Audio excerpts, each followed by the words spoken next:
नमस्कार दोस्तों कोरोना काल में पूरी दुनिया जब तबाही की तरफ बढ़ रहा था तो उस समय सारा दुनिया बस एक ही तरफ देख रहा था और वो था विज्ञान में भी जैव विज्ञान या उसकी जो भी ब्रांच है लाइफ साइंस, जो बायोटेक्नोलॉजी, जो रिसर्च एरिया था कि कब एक नया दवा, एक नई खोज होगी और हमें कोरोना से मुक्ति मिलेगा। तो दोस्तों आज हम लोग बात करेंगे बायोलॉजी के फील्ड में करियर, जो आज डिफरेंट टाइप ऑफ जितने भी आप रिसर्च देख रहे हैं, चाहे वो मानव से संबंधित हो, जानवर से संबंधित हो, टेक्नोलॉजी से संबंधित हो या इंसान और टेक्नोलॉजी को मिक्सअप करके हमारी लाइफ को एक आसान, एक इजी बनाने के लिए सारे जो भी रिसर्च किए जाते हैं वो बायोलॉजी और विज्ञान के अंदर आता है। तो आइए उसके बारे में एक डिटेल स्टडी देखते हैं।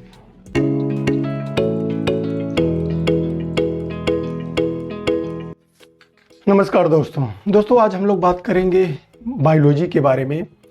बायोलॉजी इंडिया के सबसे टॉप करियर ऑप्शन में से एक है। अक्सर आप देखा जाए तो स्टूडेंट अगर 12वीं या ग्रेजुएट में 2-3 चीज़ जो सबसे कॉमन इंडिया में चुनाव करते हैं वो है बायोलॉजी, मैथमेटिक्स, कॉमर्स, एग्रीकल्चर। यही 3 या 4 फील्ड हैं स्पेशलाइज्ड के तौर पर।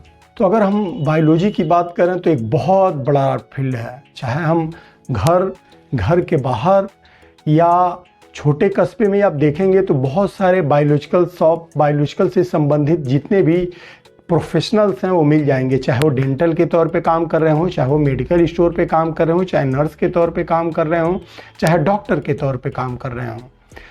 तो इंडिया की अगर सबसे हाई डिमांड, सबसे ज़्यादा कोई फेमस, सबसे ज़्यादा कोई मतलब सेलेक्ट करने वाला कैरियर है तो वो है बायोलॉजी, और बहुत ब्रॉड, बहुत ही ज़्यादा प्रैक्टिस इस्तेमाल करने वाला कैरियर है।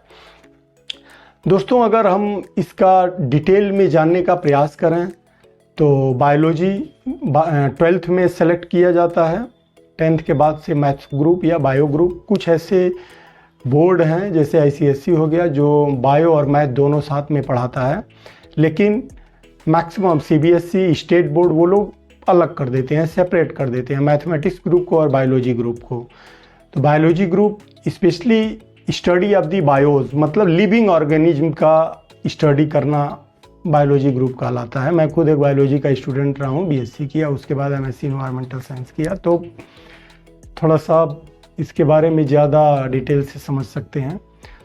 दोस्तों बायोलॉजी का करियर आमतौर पर और लोगों के बीच में सबसे जो फेमस है वो है डॉक्टर, कि यार 12th के बाद मैं MBBS करूँगा, या BSc के बाद कोई मतलब मेडिकल फील्ड में ही कुछ लोग 12th के बाद तैयारी करते हैं। कुछ लोग अपने आप को ज़्यादा मैच्योर और स्ट्रांग करने के लिए, सब्जेक्ट पर पकड़ बनाने के लिए बायोलॉजी के बाद स्ट्रांग करते हैं।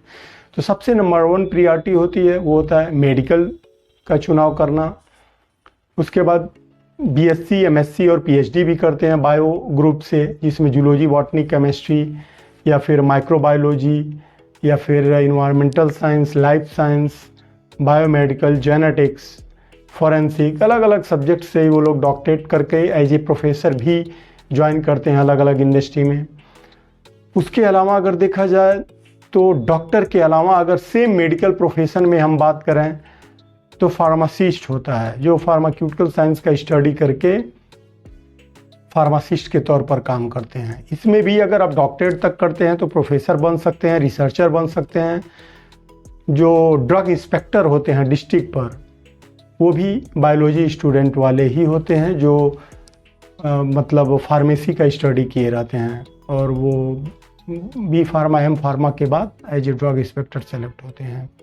उसके अलावा आता है आपका नर्सिंग। जो नर्स होते हैं, चाहे मेल नर्स हो, फीमेल नर्स हो, बहुत हाई रेपुटेड जॉब है।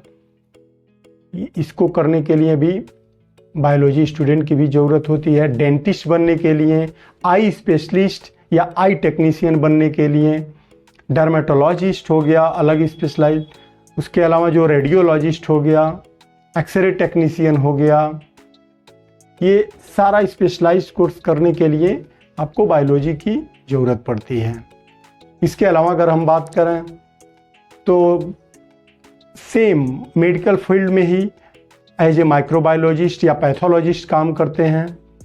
उसके अलावा अगर आप हॉस्पिटल एडमिनिस्ट्रेशन के लिए भी जो बायोलॉजी स्टूडेंट हैं वो PG diploma in hospital administration करके और हॉस्पिटल संभालते हैं।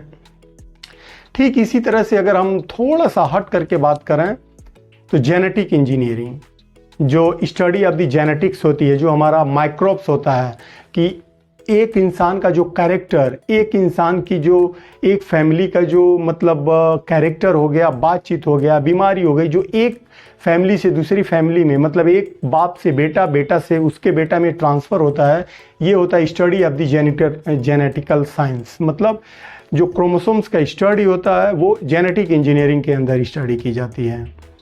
ठीक इसी तरह से बायोमेडिकल इंजीनियरिंग, आप देख रहे हैं कि आजकल साइंस में बहुत सारे चेंजेज हो गए। पहले मतलब बहुत सी ऐसी बीमारियां हैं जिसे हम कंट्रोल नहीं कर पाते थे, लेकिन आज आर्टिफिशियल रूप से प्लास्टिक का या मतलब एक ऐसी प्लास्टिक जो हमारे बॉडी में सरवाइव कर सकती है और बॉडी को नुकसान नहीं कर सकती, ऐसे बॉडी पार्ट्स को बना करके और वो शरीर में फिट कर देते हैं और मतलब एज ए आर्टिफिशियल जो ऑर्गन है उस तरह से वो काम करता है।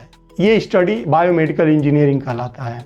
मतलब study of the biology plus medical science, इन दोनों को मिला करके और इंजीनियरिंग टेक्नोलॉजी को जो बताया जाता है वो बायोमेडिकल इंजीनियरिंग होता है। इसको भी बायोलॉजिकल स्टूडेंट ही करते हैं।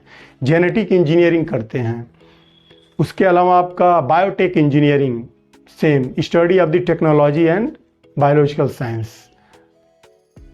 और ज़्यादा डिटेल में जाएं, फॉरेंसिक साइंस, कोई एक्सीडेंट से डेथ होने के बाद रिसर्च करके पता करना कि उसका डेथ कब हुआ, क्यों हुआ, कैसे हुआ, study of the forensic science कहलाती है। यहाँ तक कि हम जो फॉसिल साइंस होती है वो भी बायोलॉजिकल स्टूडेंट ही जाते हैं। Environmental science, study of the environment, तो ये सारा जो फील्ड है वो सब बायोलॉजिकल साइंस के स्टूडेंट इसको करते हैं। बहुत ब्रॉड स्कोप है। फॉरेस्ट्री, एग्रीकल्चर साइंस, केमिस्ट्री, ये सारा फील्ड, केमिस्ट्री कितना ब्रॉड फील्ड है आप लोग समझ सकते हैं। तो दोस्तों ये कुछ ऐसे फील्ड हैं, ये कुछ ऐसे स्पेशलाइज्ड एरिया हैं जो बहुत ही ब्रॉड और बहुत ही यूनिक हैं। और बायोलॉजिकल स्टूडेंट न सिर्फ प्रोफेसर बल्कि ऐसे फील्ड का स्टडी करके एज ए प्रैक्टिशनर भी काम कर सकते हैं। मतलब उन्हें कुछ अलग से कुछ यूनिक और मतलब ये करने की ज़रूरत नहीं है, वो एज ए प्रैक्टिशनर ही काम कर सकते हैं और खुद अपनी प्रैक्टिस कर सकते हैं, जो सबसे खास सबसे यूनिक बात है। तो दोस्तों